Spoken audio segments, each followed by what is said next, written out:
बिस्मिल्लाहिर्रहमानिर्रहीम। अस्सलाम वालेकुम। अबरार रशीद आपकी खिदमत में एक मरतबा फिर हाजिर है और आपसे दरख्वास्त है कि अगर अभी तक आपने इस चैनल को सब्सक्राइब नहीं किया तो इसे सब्सक्राइब कर लें। जो बेल आइकन है उसको ज़रूर प्रेस कीजिएगा। आपका बहुत बहुत शुक्रिया। इमरान खान के अमरीकी दोस्त, बड़े जिगरी यार, अब उनको भी छापों का सामना है। वो भी इमरान खान की तरह अब रैली से खिताब करते हुए अमेरिका की इस्टेब्लिशमेंट को ललकार रहे हैं। अमेरिका के मौजूदा सदर को एनिमी ऑफ द स्टेट यानी रियासत का दुश्मन या गद्दार करार दे रहे हैं, बिल्कुल उसी तरह जिस तरह इमरान खान गुज़श्ता 4-4.5 महीने से मुख्तलिफ इदारों के सरबराहों को, लोगों को गद्दारी के सर्टिफिकेट बांट रहे हैं। मैं बात कर रहा हूँ साबिक अमरीकी सदर डोनाल्ड ट्रंप। मैंने उनको इमरान खान का जिगरी यार या दोस्त क्यों कहा?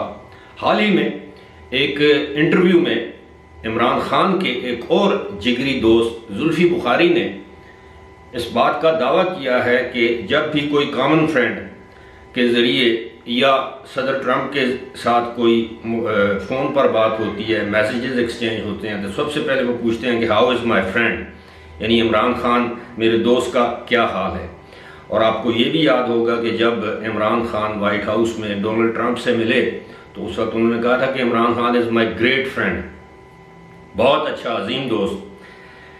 सूरत हाल ये है कि फ्लोरिडा में डोनाल्ड ट्रंप का जो एक घर है, बहुत बड़ा घर है, जिसे वहाँ पर स्टेट कहते हैं, स्टेट, वहाँ पर अमरीकी FBI ने छापे मारे उस घर में बाकायदा अदालत से इजाज़त लेकर, और वहाँ से कुछ ऐसी दस्तावेज़ात बरामद की जो कि डोनाल्ड ट्रंप अपने पास नहीं रख सकते थे।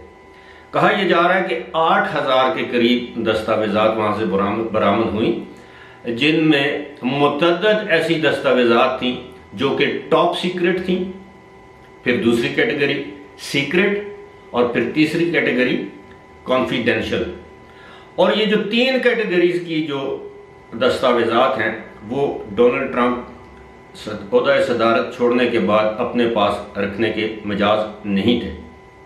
अब ये टॉप सीक्रेट में क्या बातें आ जाती हैं, सीक्रेट में क्या बातें आ जाती हैं, और कॉन्फिडेंशियल क्या दस्तावेज़ात हैं। इन छापों के बाद डोनाल्ड ट्रंप ने कहा कि ये कानून का मजाक, कानून की धज्जियां उड़ाई गई हैं, और उसके बाद उन्होंने गुज़श्ता रोज़ एक रैली से खिताब करते हुए मौजूदा सदर जो बाइडन को आड़े हाथों लिया और कहा कि जो Biden is the enemy of the state, मुल्क दुश्मन करार दिया मौजूदा सदर को।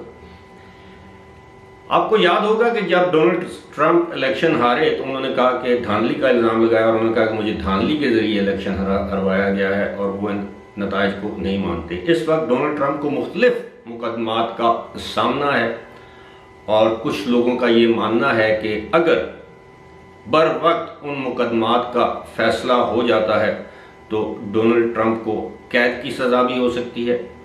डोनाल्ड ट्रंप आइंदा किसी सदारती इंतखाब में हिस्सा लेने के अहल भी नहीं रहेंगे। इससे पहले डोनाल्ड ट्रंप की रैली से खिताब से पहले जो बाइडन ने यह कहा था कि डोनाल्ड ट्रंप एक एक्सट्रीमिस्ट है, शिद्दत पसंद है, उनके रिपब्लिकन दोस्त भी शिद्दत पसंद है। बिल्कुल उसी तरह जिस तरह पाकिस्तान में बहुत सी मुमासलत पाई जाती है कि पाकिस्तान में एक तरफ हुकूमत या उसकी इत्तेहादी जमातें इमरान खान को ये कह रही हैं कि पूरा मुल्क इस वक्त सैलाब में डूबा हुआ है, उनको सियासत और अपनी वजारत उज़्मा की फिक्र है कि कब इलेक्शन हो और वो वज़ीर आज़म बन जाएं, जिसके इम्कानात बज़ाहिर मादूम दिखाई देते हैं। और दूसरी जानब इमरान खान है कि वो हर अपने जलसे खिताब में लोगों को गद्दार, न्यूट्रल, पता नहीं चोर, डाकू, क्या क्या अलकाबात देते हैं, और इस्टेब्लिशमेंट अदारों को ललकार रहे हैं। बिल्कुल उसी तरह डोनाल्ड ट्रंप का रवैया भी ऐसे ही है। लेकिन अब बहुत से आज़ाद तजियाकार जो कि अमेरिकन हैं या पूरी दुनिया में हैं, उनका ये कहना है कि डोनाल्ड ट्रंप के घर पर जो छापा मारा गया है और उसके नतीजे में जो दस्तावेज़ात बरामद हुई हैं, वो उन मामलात से संगीन मामला है जो डोनाल्ड ट्रंप पर उस वक्त कैपिटल हिल में हमला करवाने, लोगों को शिदत पसंदी या मुजाहिरों या घेराव जलाओ पर उकसाने के मामलात हैं।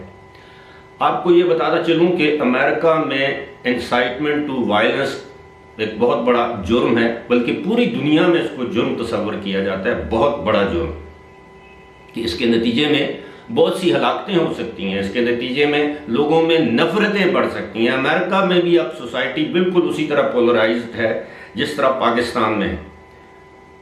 आप उधर हैं तो चोर, डाकू और गद्दार, आप मेरे साथ हैं तो आप मुहब्बे वतन। यही सूरत हाल अमेरिका में भी है। और पाकिस्तान में हमारी बदकिस्मती है कि पाकिस्तान में भी ये शिदत पसंदी या तशद्दुद पर उकसाना ये एक बहुत बड़ा जुर्म है। लेकिन इस जुर्म की सज़ा मेरा ख्याल है आज दिन तक अगर किसी को मिली है तो वो अल्ताफ़ हुसैन है, जिनको उनकी पार्टी से अलग करके उन पर मीडिया पर आने पर पाबंदी आयद कर दी गई। बरतानिया में उन पर मुकदमात दर्ज किए गए, उन मुकदमात में वो बरी हो गए। लेकिन पाकिस्तान में जितने भी मुकदमात हैं वो अल्ताफ़ हुसैन के खिलाफ अब भी पेंडिंग है, चाहे उनको उनकी अदम मौजूदगी में सज़ाएँ सुनाई गई हों। उसके अलावा मुझे नहीं याद पड़ता कि पाकिस्तान में इंसाइटमेंट टू वायलेंस के हवाले से किसी के खिलाफ कोई मुकदमा दर्ज किया गया हो। अगर मुकदमा दर्ज भी किया गया है तो कोई वो मुकदमा जिसे हम कहते हैं तोड़ चढ़ाओ, ऐसी बात नहीं है। यही वजह है कि आए रोज़ मुख्तलिफ सियासी रहनुमा, ख़ास तौर पर इमरान खान, फवाद चौधरी और शेख रशीद जैसे जो सियासी रहनुमा हैं, वो लोगों को वायलेंस की जानब उकसाते रहते हैं। निकलो, जला दो, तोड़ दो, बंद कर दो, इस तरह की धमकियां। यहां तक कि फवाद चौधरी ने हाल ही में यह भी कह रखा है कि अगर अदालतों ने इमरान खान के खिलाफ कोई फैसला किया तो फिर हम अवाम को नहीं रोक सकेंगे, बल्फाज दीगर फिर अवाम अदालतों का घेराव करेंगे। बिल्कुल उसी तरह जिस तरह 1997 या 98 में नवाज शरीफ के खिलाफ एक फैसला आया था तो मुस्लिम लीग नून के जो सपोर्टर्स हैं, हामी हैं, जिनमें अरकान कौमी असम्बली भी शामिल थे, जिनमें अगर आपको याद हो तो तारिक अजीज़ मरहूम, वो उस वक्त मुस्लिम लीग नून के MNA थे, वो भी सुप्रीम कोर्ट पर हमला आवर हुए और बाद में तारिक अजीज़ को उसकी सज़ा भी सुनाई गई। थोड़ी सज़ा थी लेकिन माफ़ी मांगने के बावजूद उनको कोई सज़ा सुनाई गई। लेकिन ये पाकिस्तानी तारीख का एक स्याह बाब है जिसको हम नहीं भुला सकते, और इसका स्टिग्मा आप कह लें, दाग जो है वो मुस्लिम लीग नून जब तक है वो इसको दाग को धो नहीं पाएगी। लेकिन दूसरी जानब जब हम देखते हैं कि पाकिस्तान तहरीक इंसाफ, उसके रहनुमाओं, उसके कायद, उनके दीगर रहनुमाओं का रवैया भी कुछ इससे मुख्तलिफ नहीं है उनके ललकारने का। अगरचे उन्होंने फिजिकली अदालतों पर हमला नहीं किया लेकिन पार्लियामेंट पर हमला किया, PTV पर हमला किया, मुअज़्ज़ज़ सुप्रीम कोर्ट के जंगले के ऊपर गीली शलवारें और गंदे कपड़े जो है वो धोकर उस पर लटकाए गए। ये भी अदालत की तौहीन है। पार्लियामेंट जैसे सुप्रीम अदारे पर चढ़ाई की गई, आपको याद होगा, जंगले तोड़े गए, PTV पर हमला कर दिया गया। फिर आखिर में कर्नल साहब या ब्रिगेडियर साहब वहाँ पर वो गए और उन्होंने एक छड़ी के साथ कहा कि इनफ इज़ इनफ। सिर्फ एक छड़ी थी उनके पास, और वो सैकड़ों की तादाद में PTI और पाकिस्तान अवामी तहरीक, डॉक्टर ताहिर अल कादरी के जो कारकुन थे वो वहाँ से दुम दबा कर भागे। इस सारे मामले के मुकदमात मौजूदा सदर आरिफ अलवी जो उस वक्त तहरीक इंसाफ के सेक्रेटरी जनरल थे, इमरान खान समेत मुतअद्दिद रहनुमाओं पर कायम किए गए। और हालात की सितम ज़रीफ़ी देखिए कि चंद महीने पहले गुज़श्ता साल या इस साल के शुरू में, मुझे एग्जैक्टली याद नहीं, कि सदर आरिफ अलवी को भी इसमें बाज़ तौर पर बरी किया गया, बावजूद इसके कि उनकी टेलीफोन कॉल रिकॉर्डिंग मौजूद थी जिसमें वो इमरान खान को कहते हैं कि हमारे कारकुनों ने PTV पर हमला कर दिया, और इमरान खान गाली देकर आगे से कहते हैं कि गुड।